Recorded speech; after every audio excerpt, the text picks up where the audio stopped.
Well, hello, Florida.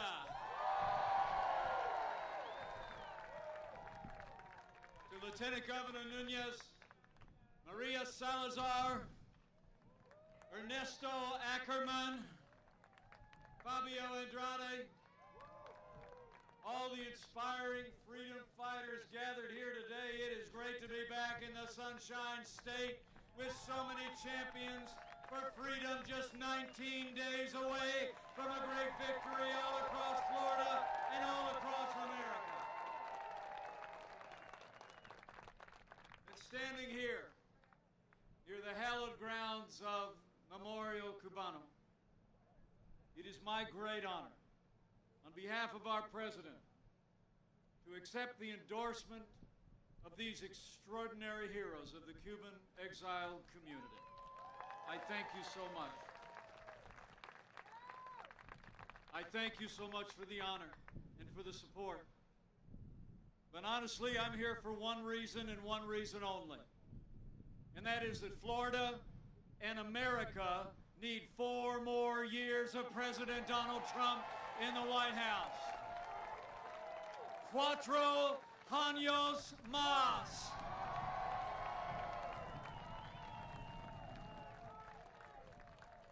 It's on. And the road to victory runs right through Florida. You know, 4 years ago, a movement was born. A movement of everyday Americans from every walk of life. Here in Florida, you knew we could be strong again. You knew we could be prosperous again. You said yes to President Donald Trump in 2016. And I know that Florida is going to say yes to Florida resident President Donald Trump in 2020.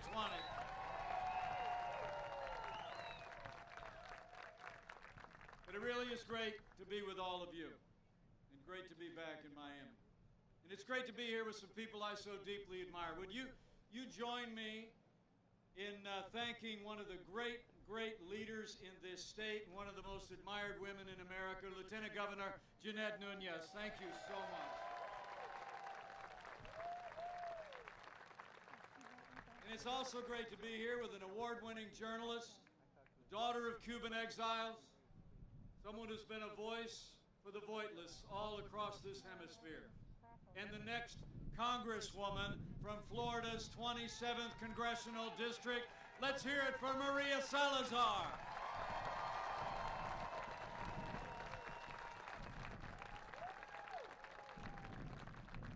We need Maria in Washington, D.C. And while you're at it, we need you to send Mayor Carlos Jimenez and the great Mario Diaz-Balart to Washington, D.C. as well.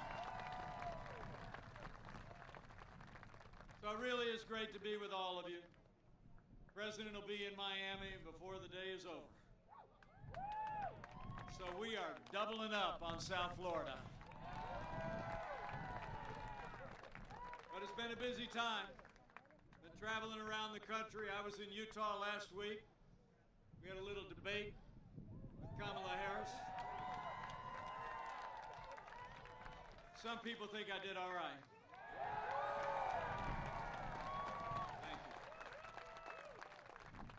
Let me be clear.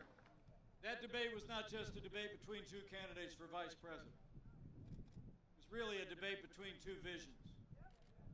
Our vision that leads America to freedom, prosperity, and opportunity for all, and their vision that sets America on a path of less opportunity, decline, and a socialist future. You know, when you compare the Biden-Harris agenda with our agenda, the choice is clear. If you cherish faith and freedom and law and order and life, in less than 3 weeks, we need to re-elect President Donald Trump for 4 more years. 4 años más.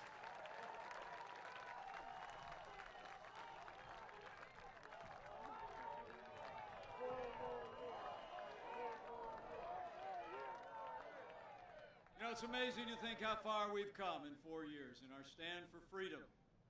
It all begins with the defense of freedom, providing for the national defense is the first order of our national government.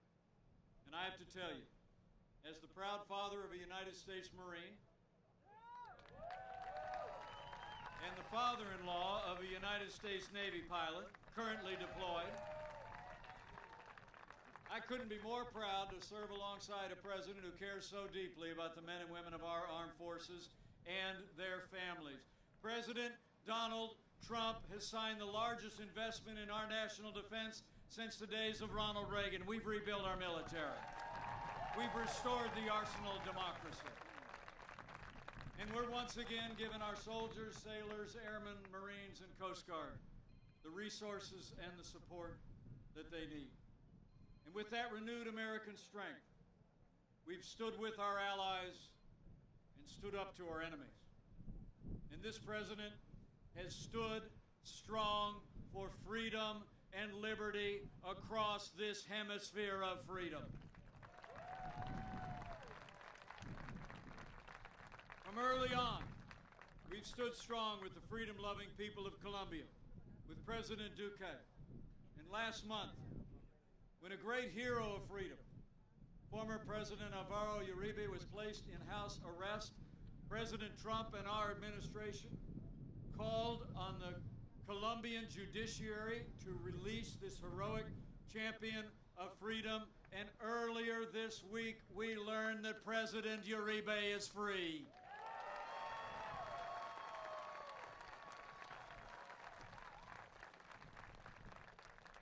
And in Nicaragua, we've stood strong against Ortega's regime's brutalization of its citizens and its systemic and lethal attacks against the Catholic Church. We've imposed sanctions on all of those who would carry out this abuse. And I promise you, under President Donald Trump, we are going to continue to stand firm for free and fair elections in 2021 in Nicaragua.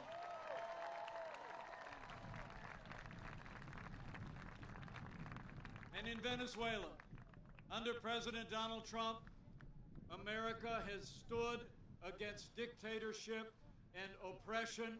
We have made it clear to this hemisphere and clear to the world. Maduro must go and democracy must be restored.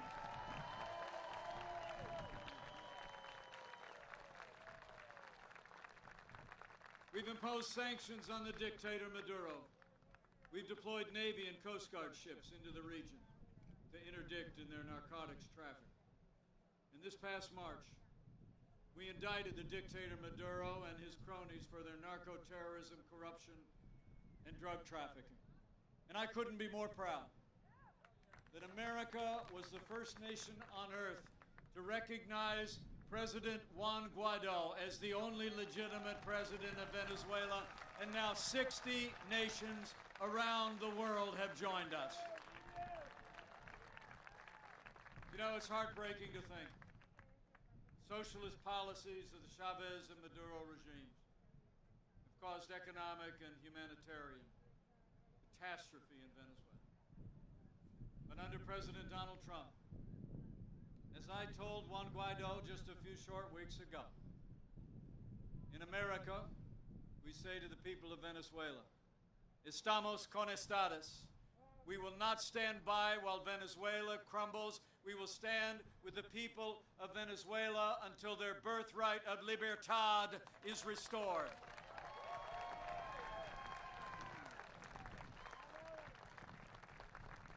And here, so close to the hallowed ground of Memorial Cubano, erected to remember the victims of the communist regime in Havana, you all know that when Joe Biden was vice president, America appeased the Castro regime with concession after concession. The Obama-Biden administration actually returned a convicted murderer, Gerardo Hernandez, and other members of the regime spy network back to Cuba. And when the last president visited Cuba, he literally stood hand in hand with Raul Castro.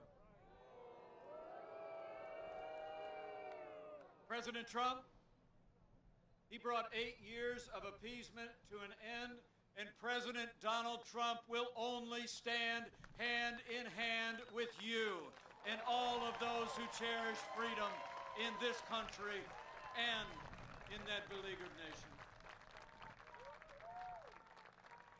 Under this president's leadership, we've reversed the failed policies of the last administration. We've imposed sanctions. We've stood with political prisoners and stood for the human rights of the Cuban people. And as President Trump said just a few weeks ago, when he accepted for the second election in a row the endorsement of the Bay of Pigs Veterans Association, we will not lift sanctions until all political prisoners are freed, freedoms of assembly and expression are respected, and political parties are legalized with free elections for all the people of Cuba. Standing here in the shadow of Memorial Cubano, I promise you, 4 more years of President Donald Trump in the White House, it will always be Que viva Cuba Libre!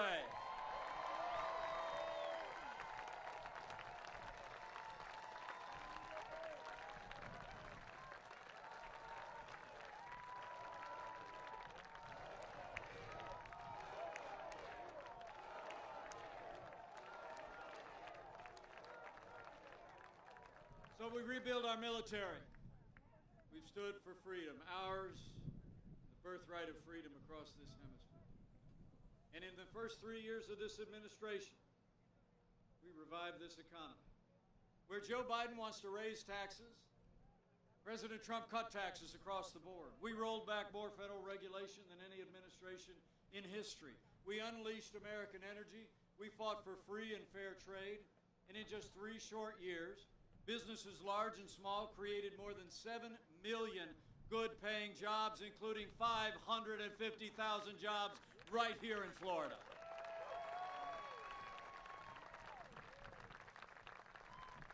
And Florida reached its lowest unemployment rate in history.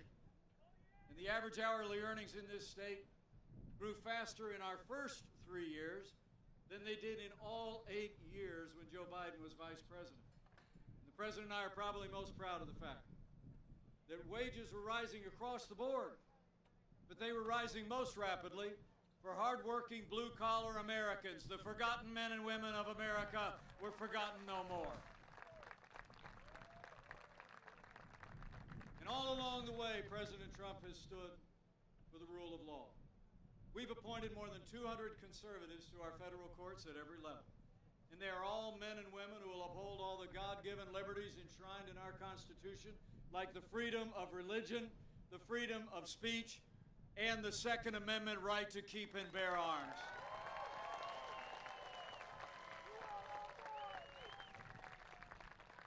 And let me just say, 230 judges strong, and pretty soon one more on the Supreme Court.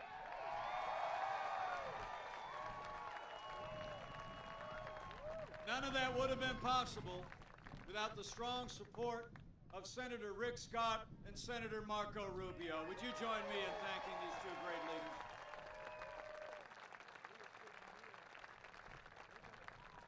Now, last month, we paused as a nation to honor the life and service of Justice Ruth Bader Ginsburg. But when the memorials were over, President Trump fulfilled his duty under the Constitution. And he nominated a principled, brilliant, conservative woman who loves the Constitution to the Supreme Court of the United States, Judge Amy Coney Barrett.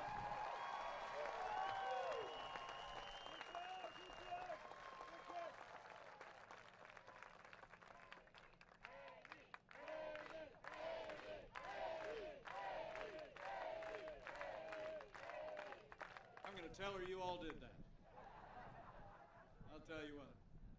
Now, the President and I called on the Democrats in Washington this time to give Judge Barrett a respectful and dignified confirmation, and we're going to hold them to it. But we have reason to be concerned. Kamala Harris actually attacked one of our nominees to the federal court because he was a member of the Catholic Knights of Columbus. And you all remember, during Judge Barrett's confirmation a couple years ago to the Court of Appeals, the leading Democrat on the Judiciary Committee actually said she was concerned, saying that Judge Barrett's Catholic faith was a, quote, dogma that lives loudly within you. And Hollywood elites have already begun to ridicule her faith and her family. Well, I got news for the Democrats and their friends in Hollywood.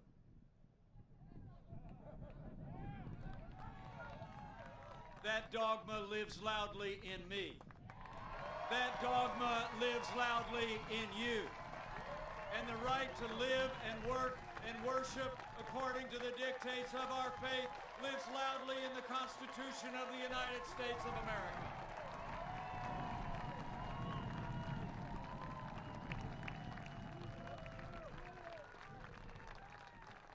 So the Senate has a job to do, and they're doing it. And after they discharge their duty to advise and consent, I'll make your prediction. Judge Amy Coney Barrett is going to be Justice Amy Coney Barrett. We're going to fill that seat.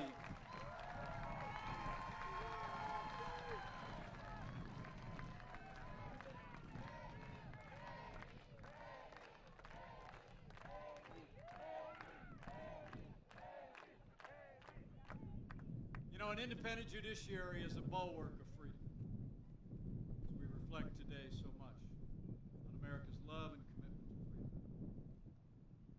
People gathered here and all across Florida deserve to know. After 150 years with 9 justices on the Supreme Court, leading Democrats in Washington are actually talking about packing the court. Joe Biden refused to answer the question during his presidential debate. And you might have seen Kamala Harris. Kamala Harris refused to answer my question during our debate. Although in the primaries, Kamala Harris said that she was, quote, absolutely open to packing the court. It's true. Last Friday, Joe Biden was actually asked if voters didn't deserve to know if he plans to pack the court, and he said, and I quote, no, they don't. Well, you know what? When you're running for the highest office in the land, the American people deserve to know whether you're going to respect the highest court in the land. It's time for Joe Biden and Kamala Harris and Debbie Mucarsel Powell to come clean. Give the people of this country a straight answer. You know, there's only one explanation why they won't answer the question. Joe Biden and Kamala Harris are going to pack the Supreme Court with liberal judges if they win. Make no mistake about it, though. Adding seats to the Supreme Court and filling them with leftist activist judges would be the biggest power grab in American history. But we're not going to let it happen. We're going to preserve an independent judiciary. We're going to uphold the Constitution of the United States. We're going to re-elect President Donald Trump for 4 more years.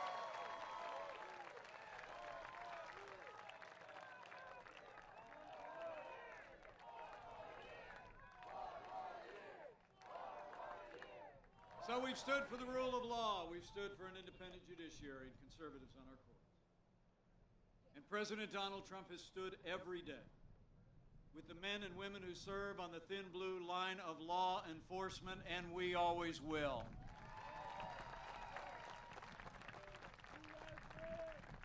Now, the President and I know the men and women who serve in law enforcement are some of the best people in this country. When I was growing up, my 3 brothers and I used to travel up to Chicago with Mom and Dad to visit their families. Dad's younger brother, still living at home, would come out in the morning wearing that Chicago Police Department uniform, sidearms strapped to him.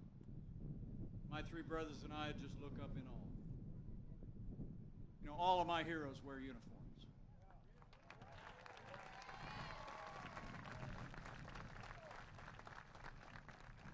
Men and women in law enforcement across this country are heroes, and they deserve the respect of every American every day. Now, the President and I will always respect the right of Americans to peaceful protest. It's enshrined in the Constitution. But rioting and looting is not peaceful protest. Burning businesses is not free speech. Violence against innocent civilians, the destruction of property, or violence against law enforcement will not be tolerated, and those who do it will be prosecuted to the fullest extent of the law.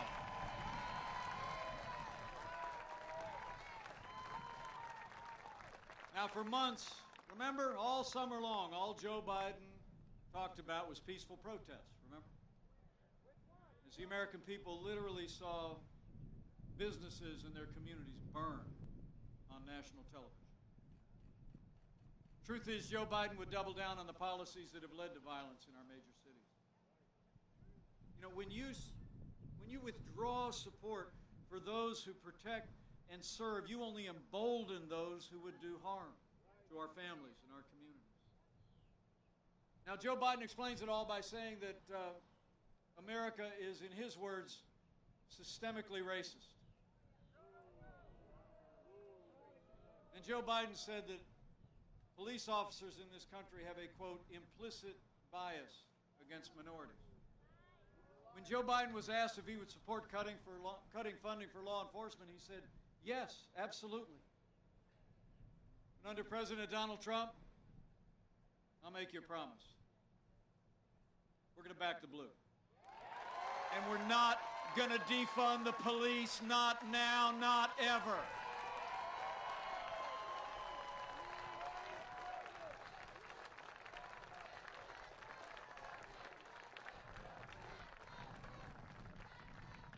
You know, you and I know that we don't have to choose between supporting law enforcement and supporting our African American neighbors or any minorities that live within our city.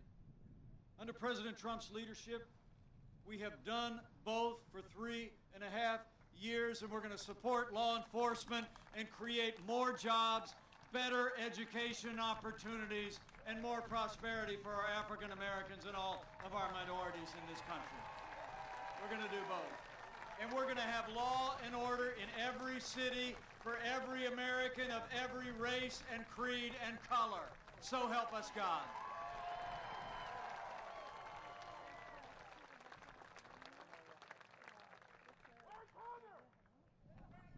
So we've stood for the rule of law. We stood for law and order.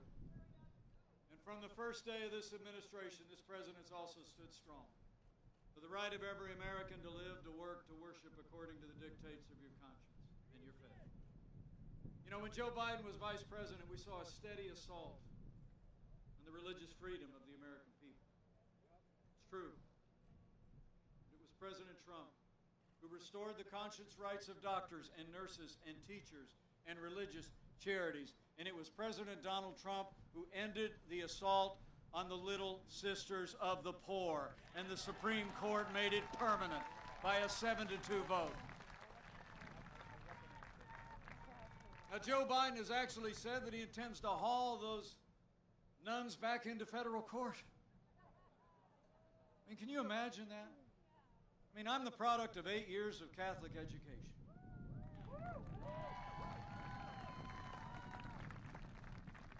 My love and my respect for nuns is boundless. Anybody with me?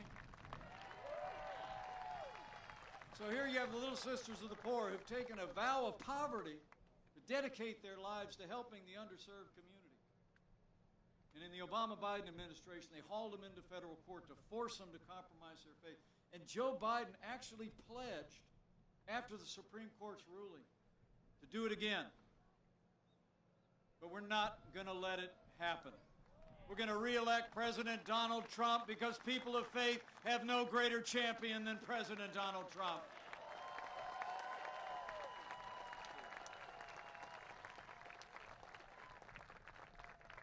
And maybe most important at all, as we talk about liberty, we need to talk about life.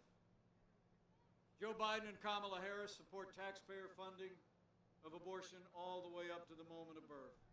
They want to increase funding to the largest abortion provider in America and provide taxpayer funding to promote and provide abortion around the world. President Donald Trump has stood without apology for the sanctity of human life. President Donald Trump is the most pro-life president in American history.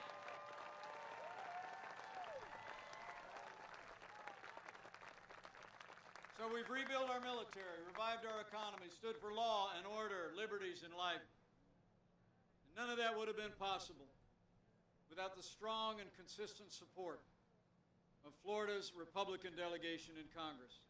That's why right after you re-elect President Donald Trump for 4 more years, we need Florida to send Maria Salazar, Mayor Carlos Jimenez, Mario Diaz-Balart to a new Republican majority in the House of Representatives and retire Nancy Pelosi once and for all.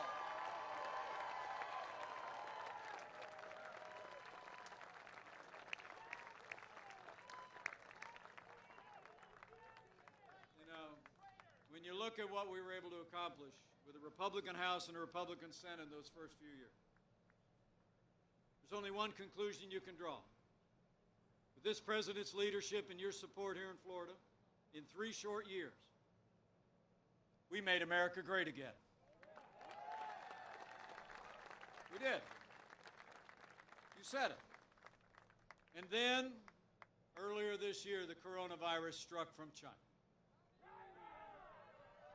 But I'm here to tell you, when there were only 5 cases of coronavirus in the United States, and all of them had come back from overseas, President Trump did what no American president had ever done. He suspended all travel from China, the 2nd largest economy in the world.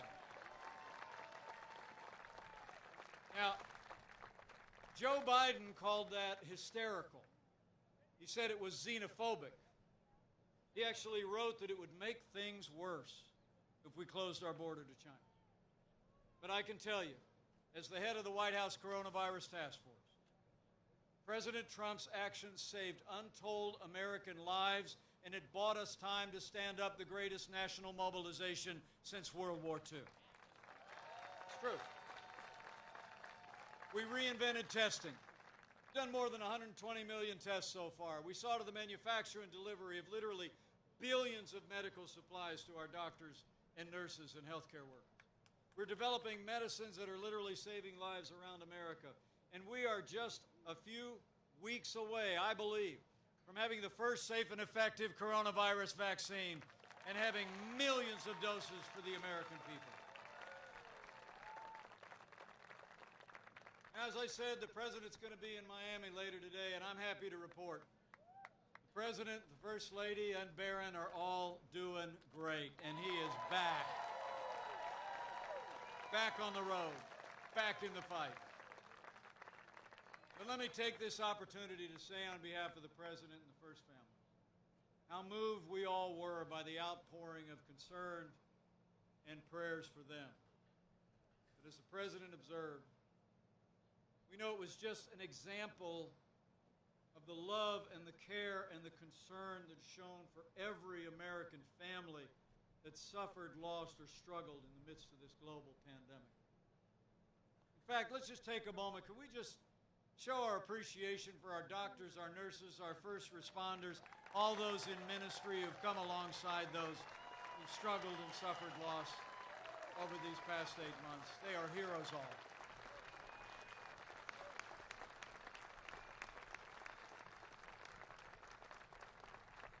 Heroes all. So we're making sure our doctors and nurses have everything they need. The American people have the counsel to slow the spread, just like you all did here in Florida this summer. We're going to protect the vulnerable. We're going to save lives.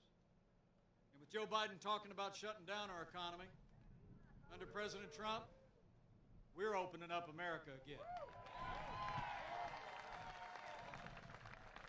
You know, in the last 5 months, after losing 22 million jobs at the height of this pandemic, we've already seen 11.5 million Americans go back to work, including more than 630,000 people back on the job right here in Florida. So we're opening up America, and we are opening up America's schools.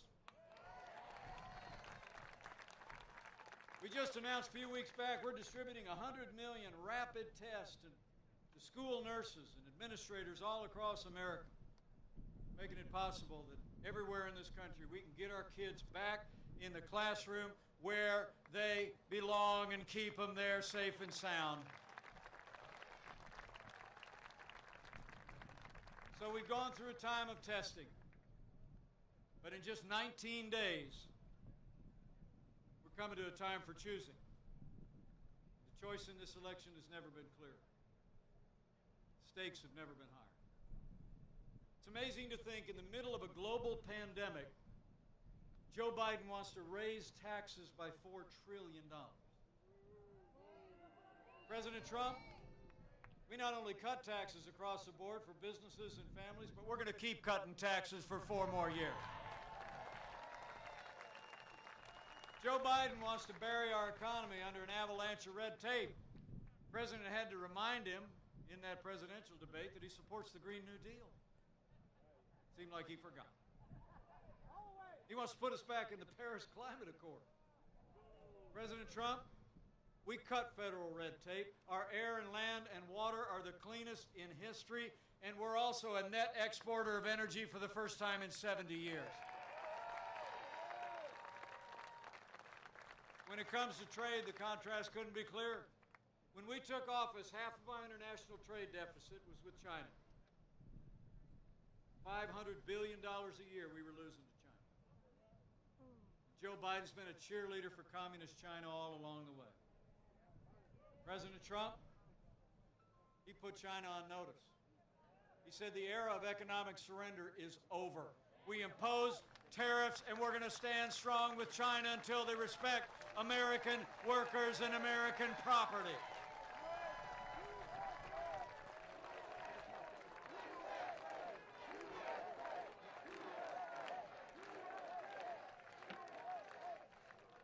And you all remember NAFTA, signed in 1995. Where I come from, up in the heartland, we literally saw entire communities shuttered as factories closed. Jobs moved south of the border and overseas. It's true. 60,000 factories were closed in all the years since NAFTA. And the last administration was about to give up on manufacturing, remember? They said, "What magic wand do you have?" Well, we didn't need a magic wand. We just needed President Donald Trump in the White House. NAFTA is gone. The USMCA is here to stay, and it's a win for Florida. It's a win for Florida workers and Florida agriculture. Amazing. You know, the people of Florida deserve to know that Joe Biden's running mate, Kamala Harris, actually was one of only 10 senators to vote against the USMCA, even though it was a huge win for agriculture in this state, a huge win for manufacturing. Kamala Harris said the USMCA didn't go far enough on climate change. She actually put her radical environmental agenda ahead of American jobs, Florida jobs. And I promise you, with 4 more years of President Donald Trump, we're always going to put American jobs and American workers first.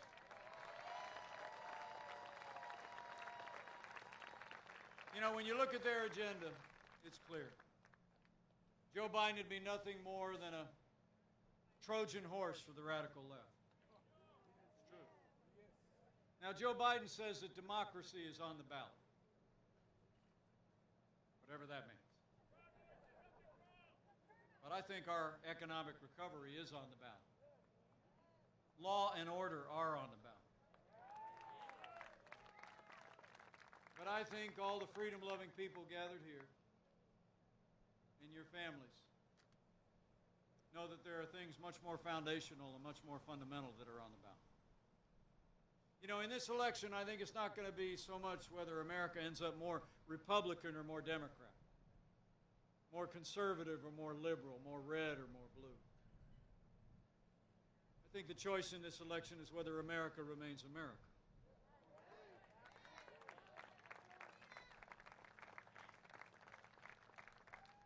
Whether we're going to allow Joe Biden, Kamala Harris, and the Democratic Party to steer us on a path forged by the radical left toward more government, less freedom, and an inexorable path to socialism.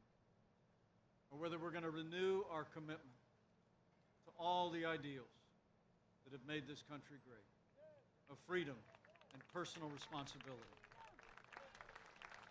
You know, it's a choice so many families in this community understand better than most Americans.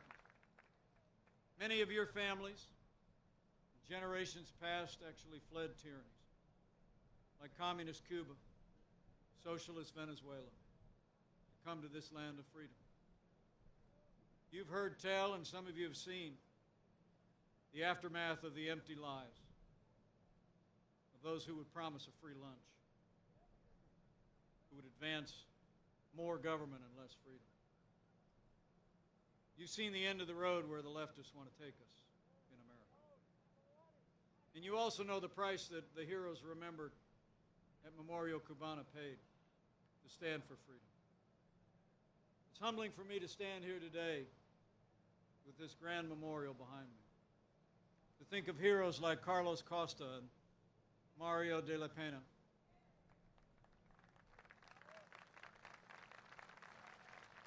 They were called Brothers to the Rescue.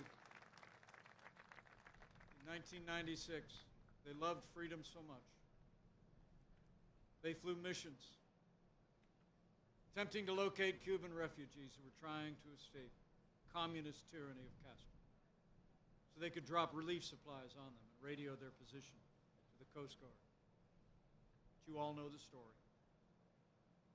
Their mission of mercy was cut short when they were shot down over international waters by Cuban fighter jets.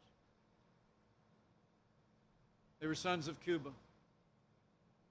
They were patriotic Americans, and we rightly honor their memory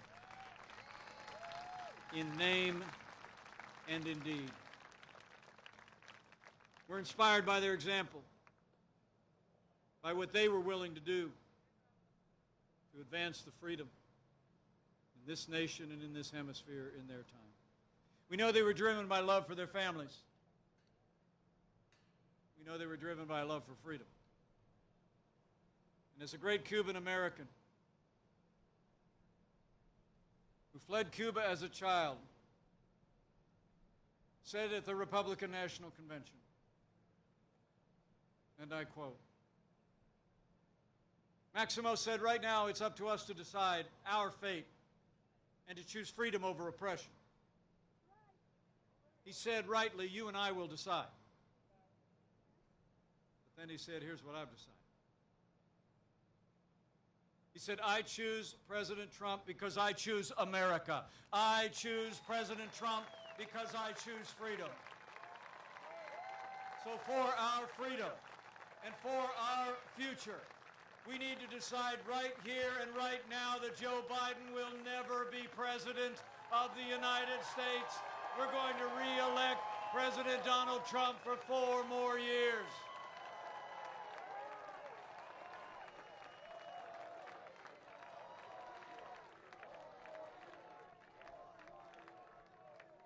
I want to thank you all for coming out today. And I want to thank you for the honor of serving as your vice president these last 4 years. It's the greatest honor of my life. You know, I've served alongside this president every day the last 4 years. I really didn't know the Florida resident who became our president until he asked me to join the ticket. But you know, some people think we're a little different. But actually, we've gotten to be very close friends.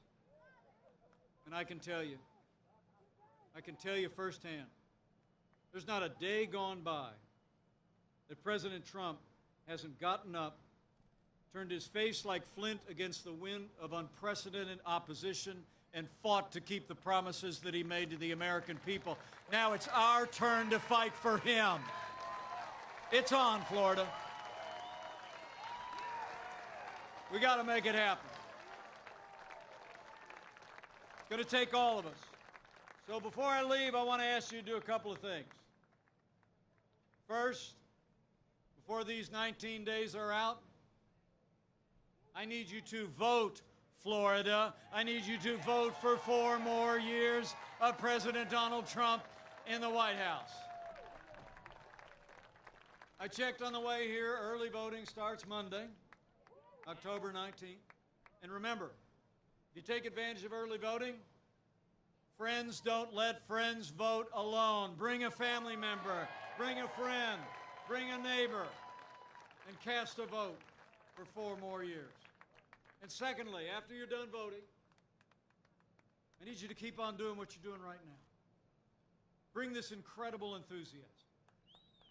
Wear the hat, wear the shirt, tell the story. Tell people, you know, I ran into Mike the other day out in the field, out on the fairgrounds. He stood out there for like an hour, just giving us the top lines of everything we've been able to accomplish and all that we can do in the choice in this election. I want you to talk to your neighbors and friends at work, at worship, every day.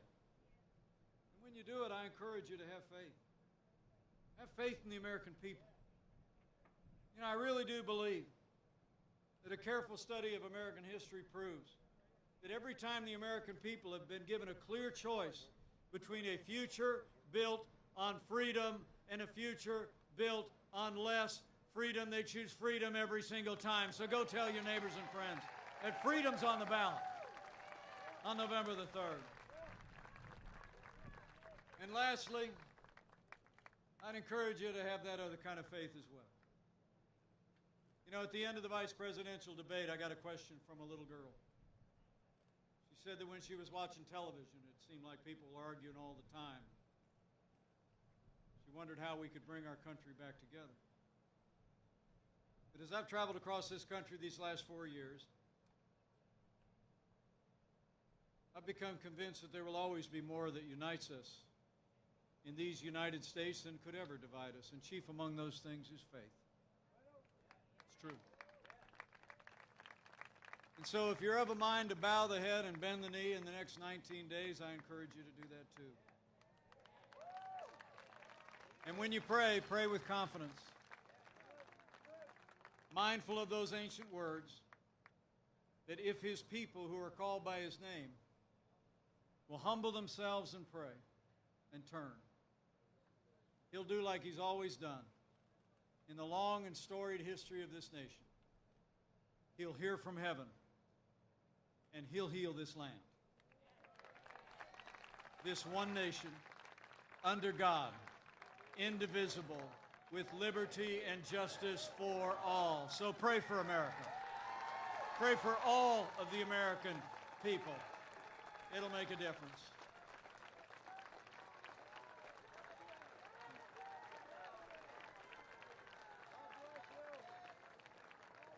So men and women of Florida, time's wasted. You still got the better part of the rest of the day. Get out and tell the story. But I leave here today encouraged. I just know that if all of us do all that we need to do across the Sunshine State and all across this country, in every hour that remains between now and Election Day, we're going to have a great victory all across Florida and all across America. We're going to make Florida and America stronger than ever before. We're going to make Florida and America safer than ever before. We're going to make Florida and America more prosperous than you could possibly imagine. And with Rick Scott and Marco Rubio in a renewed Republican majority in the Senate, with Maria Salazar, Carlos Jimenez, Mario Diaz-Balart in a new Republican majority in the House, with President Donald Trump in the White House for 4 more years, and with God's help, we will make America great again. Again. Thank you all very much. God bless you. God bless America.